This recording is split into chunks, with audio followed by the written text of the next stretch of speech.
তো আমরা যখন এরকম নামাজে ব্রেকে যখন বেরিয়েছি দুপুরে লাঞ্চ এবং নামাজে ব্রেকে, তখন আমরা জানতে পেরেছি যে টিভির মাধ্যমে যে এরকম চার্জশিট প্রথমে 1-2, পরে আরেকটা শুনলাম যে 3 নাম্বার চার্জশিটও জমা হয়েছে।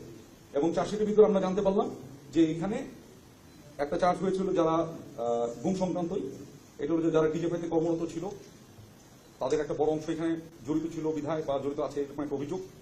আরেকটা হচ্ছে র্যাবের টিএফআই নিয়ে, এবং আরেকটা ছিল সেটা 4-5 আগস্টের রামপুরা ইনসিডেন্সের উপর ভিত্তি করে, তাই তো? ঠিক, এটুকু তো আমরা সবাই জানি। তো এটা ঘটার পরে যেটা হলো, ওখানে কতগুলো কথা বলা ছিল, যেমন ধরেন সাথে সাথে ওয়ারেন্ট অফ অ্যারেস্ট ওয়ারেন্ট যেটা, সেটাও ইস্যু হয়ে যায়। তো ইস্যুটার ক্ষেত্রে আপনারা সাংবাদিক আমাদের থেকে আপনারা এটা বেশি জানেন।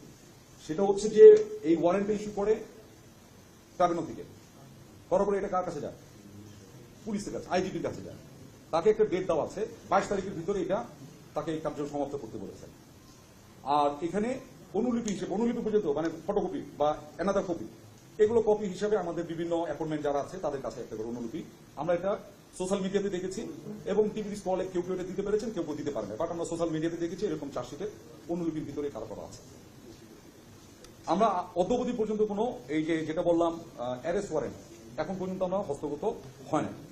এটা আপনার বিষয়টা কিন্তু আইনি বিষয়, এটা কোনো অন্য কোনো চিঠি বা অন্য কোনো কিছু না যে ইলেকট্রিসিটি বিল আসলো, সেই ইলেকট্রিসিটি বিল দিল না কেন, এটা কিন্তু আইনি বিষয়। আপনারা একটু খেয়াল করে দেখেন, এটা আসার কথা তার একটা প্রেসক্রাইব রুট আছে, সেটা পুলিশের মাধ্যমে আসবে, ইন্ডিভিজুয়ালের কাছে পৌঁছাবে, ইন্ডিভিজুয়াল এটা রিসিভ করবেন, ওটা সাইন করবেন, ডকুমেন্ট এটা ফেরত যাবে, কোর্ট অ্যাকনোলেজ করবেন যে যার এটা ইস্যু হয়েছিল সেটা রিসিভ করেছে, তাই তো? এটা কি বিদ্যুৎ বিলের মতো না? কিন্তু খেয়াল করে দেখেন, আমরা এখন পর্যন্ত ওই ইয়েটা পাইনি, যেটা ওয়ারেন্ট আমরা এখনো আমাদের হস্তগত হয়নি। কিন্তু বাংলাদেশ সেনাবাহিনী সংবিধান স্বীকৃত বাংলাদেশের সকল আইনের প্রতি শ্রদ্ধাশীল।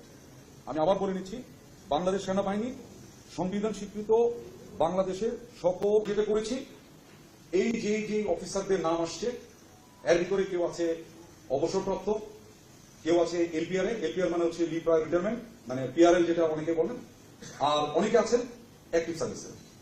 আমি সংখ্যাটা দিলে আপনাদের একটু সুবিধা হবে, কিন্তু আপনারা সবাই চার্জশিটে দেখেছেন। এখানে সর্বসাকুল্যে এই পর্যন্ত যাদের নাম বেরিয়েছে প্রায় 25 জন। 25 জনের ভিতরে বরখাস্ত বা মানে অবসরে যারা আছেন এদের সংখ্যা হচ্ছে 9। এলপিআর বা লিভ প্রায়র রিটায়ারমেন্ট যেটা আছে এটার সংখ্যা হলো 1, আর চাকরিরত অফিসারের সংখ্যা হচ্ছে এখানে 15। বুঝে গেছে? এখন যারা অবসরে চলে গেছেন, এলপিআর তারা অবসরে চলে গেছেন, তার প্রতি যদিও বা আমাদের সেনা আইন তার উপরে ওইভাবে খাটে না। বাকি যারা আছেন এলপিআর এবং চাকরিরত যে কয়জন আছেন 15+1, এই 16 জনকে 8 তারিখেই তাদেরকে আমরা আমাদের একটা সেনা হেফাজতে, যেটা আমরা বলি আর্মি ওন কাস্টডিতে আসার জন্য একটা অর্ডার, যেটাকে আমরা বলি অ্যাটাচমেন্ট অর্ডার, আমরা এটা দিয়ে